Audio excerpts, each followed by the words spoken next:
Hello to episode 99. Woo!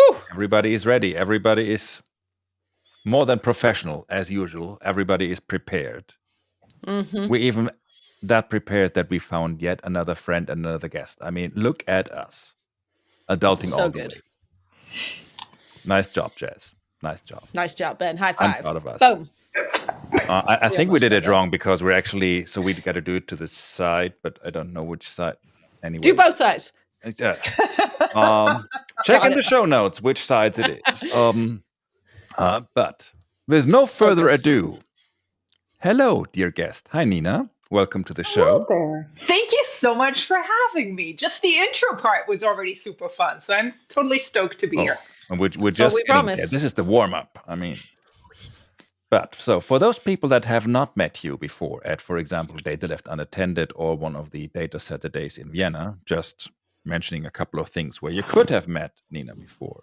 Exactly. But for those that were not at any of those events or other events where Nina was present, Nina, who are you? Well, who am I? I am Nina. I'm from Austria, and I'm the founder of Letit.io, where we focus on building no-code apps for business apps. So for business processes, existing business processes, for clients who are for now stuck in the Excel spreadsheet world, who want to take the leap to a database-backed system, but don't really know how to do that. Scary. It is scary, and that's where we come in, and we Nice. bridge that gap. I mean, back in my day, we called that Excel to Access migrations, but okay, I see. Yes, that goes to show your age a little bit, because now the cool kids call it a no-code app. Oh boy! Yeah. It shows how So young are you saying Access was the original no-code, low-code solution? Yes. Perfect. And I would love to elaborate more on that, but we don't have time because we got a very important question for me. Otherwise, I mean, I could spend the next 15 minutes talking about how Access is the greatest RDBMS. But this isn't about you. But this isn't about me, unfortunately.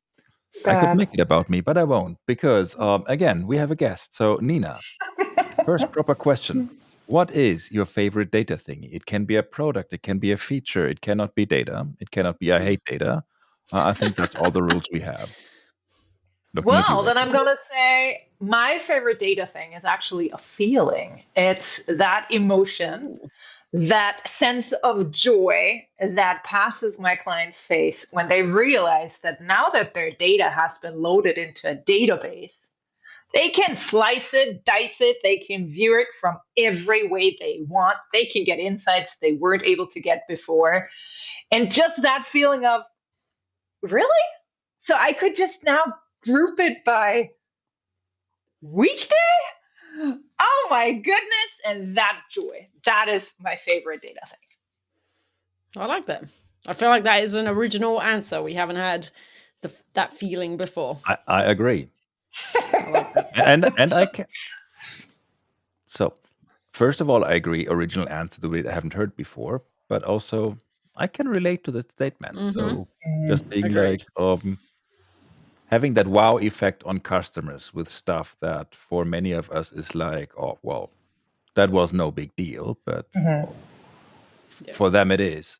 Exactly. Exactly. I mean, Jess, we just came back from SQL conference, and I had a talk with someone who was like, thinking about new sessions, and they were like, well, and it's so hard to always come up with all these deep dives, and that's kind of the same thing because those deep dives may not be super meaningful to many people because they're missing that very first step to get started on something. So yes, good so answer. true. I like it. I'm glad. I mean, we were this close to stopping the recording, canceling everything, but It's true. But let's not get ahead of ourselves because I mean, after all, there's 3 questions on this show. So I mean, It's true. Will we make it to the end? Is that the question? that is the 4th question. That's the meta question. Right. To go back to your feeling though, I think we see it too, like not just from clients, but from like people at you were saying at SQLConf. Like we had some people in mine and Rob's pre-con session where we were doing some demos, and you could just see them like, like just made them think, you know. how they could use that for different things, and like that feeling of like it's almost empowerment, isn't it? Like from the data that you've now got, all the ideas that you've now got. Yes. It's super cool.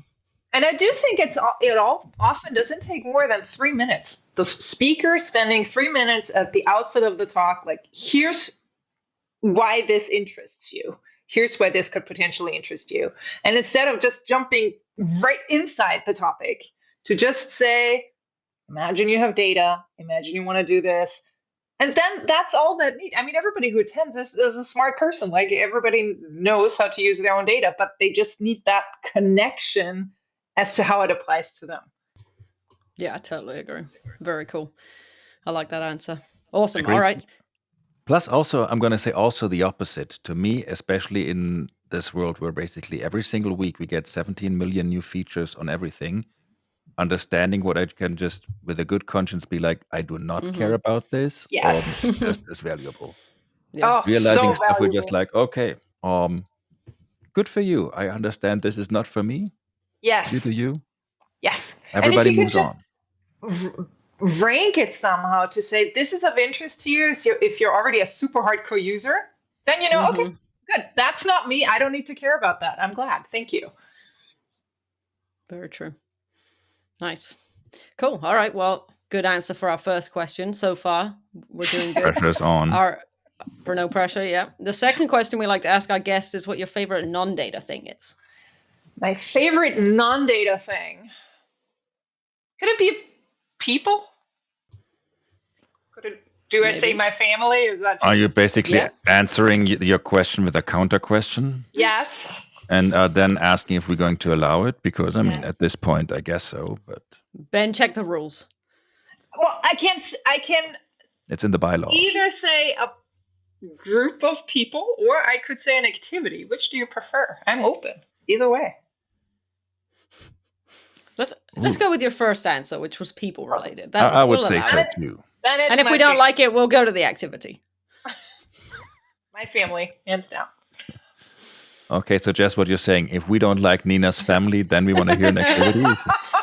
There's no way that's a bit rude, but she hasn't told us why she likes them yet, though, so we're still on the fence. I mean, really, Nina, what makes them so great? Yeah, why? I can tell you that my 7-year-old daughter just recently discovered databases for herself. She's in. Okay. Built an app. She has a hotel booking app. She has a logo created with AI and everything. So she is a data person already. So she's like a perfect audience for your podcast. I mean, you could have just led with that, but okay. Ben, add her to the list. Yeah, she's on the list. We haven't had a podcast. We haven't had a podcast guest under 7 or under 10. 7-year-old under 10. We did not have that. And she could still make the list of being one of the youngest presenters in the community. Not the youngest, but one of the youngest. Not the youngest. Who holds that crown? It's either... So, I think it's Ben Kettner's daughter from Berlin. How old was she? And I always... I think she was 6. That's amazing. But it may also be David Maxwell's daughter. I was going to say that was the one I knew. Is there a theme here that they're all daughters and not sons? What does that tell us? There is a theme here, and no matter what you do with your daughter, my daughter is going to be the first 5-year-old presenter. Check, and we're done. So, boom, we're done. Smart, very smart. That's cool. I love that younger females are getting into tech and databases and apps and stuff. Yeah, it's super cool. Love that. I think so too. There's hope. There's hope. Indeed. Absolutely. There is. We started programming that Lego robot the other day, so we're getting there, which is also low code. So yeah. Well, and you had the computer book for babies, right? The very first both of them, introduction. Actually. Yeah. Oh, nice. We just bought the Matata Is that what it's called? This robot that can also draw. Like it has a pen in the middle, and you program it, and then it draws the house or a star or something. Oh, it's amazing. Cool. It's amazing. It's so cool. I saw that. We didn't get it yet because my daughter is 3. She will be 4 in April, but she's That's a little bit early, yes. It's on the list. I mean, she's super smart, but of course she is. I mean, how could she not? Yes. Yeah. No, but so there's this book, Computer Engineering for Babies. No way. Basically just it shows you how a loop works, how memory in general works, and then there's show notes, exactly. Yeah. And then there's another one, Computer Engineering for Big Babies, which is basically just the sequel to it. And it's like it's a baby book with like cardboard cover and everything. A couple of big switches, and it's still while she doesn't understand all the details on how they work around, she's like, well, if I hit that switch and that switch, that thing will be green, whereas if I do it will be so it has all of that. And then as I think I've mentioned in a previous episode, we just recently built a Lego robot, an R2D2, and you can control it from the iPad. So you can use it as like a remote control toy, but you can also program it like using a no-code app from Lego, where you're like, okay, you go 1 meter that direction for our American friends. That's like 1 yard-ish. Then you turn left. Then you go another meter. Then you circle your head or whatever. So that's cool. I love that. Also pretty cool.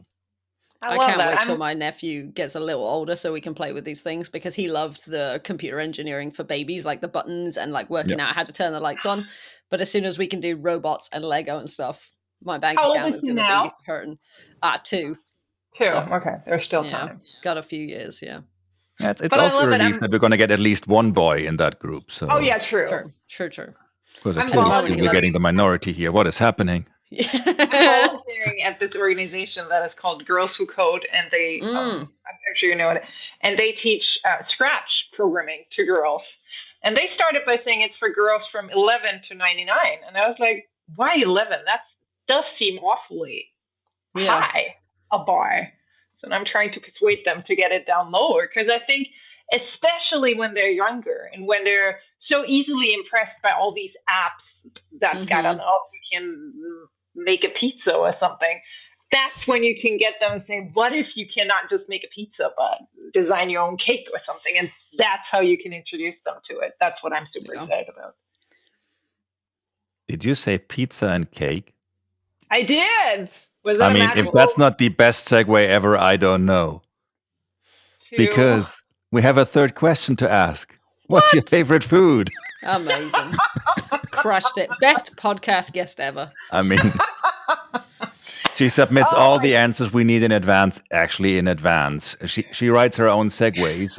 I'm pretty sure she does her own stunts. What do you think, Jess? I think so. Well, I really can't say pizza now, can I? That would. I mean, you could, sure. You can. No. It would be pretty boring, but sure, say it. Yeah. I would love to say something like Tasmanian rocket shrimp or something, but it is pizza. It's very much a basic pizza. You can never go wrong with pizza, can you? I don't think. I don't. Unless there's pineapple on it. No, then you're totally that's not wrong. But that's not. I love pineapple. But not on a pizza. No, I like it on a pizza. And Gianluca said it was fine. He said, you do you. And I will. And if you were listening to the tone Gianluca used when he was telling you that, you know exactly. It's not I was distracted because he was singing it. He said, you do you. I was like, yeah, I will. He was not singing. He was just using his hands. No! And you know, when he does this, it does not mean it's fine. Oh, then I've misread some things. All right. Things, Jess. Nina, what are you having on your pizza? Tasmanian rock shrimp? No, exactly. Which was an oddly specific alternative answer. Mozzarella, basically. I don't have any. Yeah? I don't like any toppings. Just plain cheese. Sorry. It's good for not both a of us. Very exciting answers, but yeah. It's fine with me. First of all, fine for the vegetarians. So there's that. Very inclusive. Very much. But also, that's how I like my pizza. Yes. If it's a proper dough and a proper marinara sauce, and then just a very good mozzarella. Exactly, that's all you need. Yeah. Well, I'm glad I found my soulmates here on this podcast. Who knew? However, that's what we aim for. Soulmates. I'm always up for like a good margarita pizza, but also the other day we made a nice Parmigiana pizza, so just with some roasted eggplant and everything on it. That's also quite nice. So But that's a lot of work, I feel. That's like 2 dishes and then you put them together. It is, unless you order in. I was going to say, maybe we just call the pizza people. They would know what to do. Yeah, also one of my fortes is making other people do the work that is hard and that I don't want to do, but I still want to. So, like getting people on the podcast and answering questions. That is why you're the host and I'm the guest, because you figured it out already. Exactly. I'm so glad you figured that out towards the end of the episode. So she'll never know. We'll just cut this end off. Exactly. The next guest. All good. An episode full of outtakes yet again. What is happening? Anyways, 15 minutes just like that are already out. Time flies. Time flies when you think about pizza with mozzarella and no pineapple. I think that's how the saying goes in its full. I think so, yeah. Very catchy, just rolls off your tongue, yeah. It should be a sticker. We should work on that. Quite a While we work on that sticker, folks, brace yourself, buckle in, because next week we're gonna have also show notes. There you go. Nice. We should at some point we should let her know that we don't actually have show notes. She'll never know. This was she'll figure it out at some point.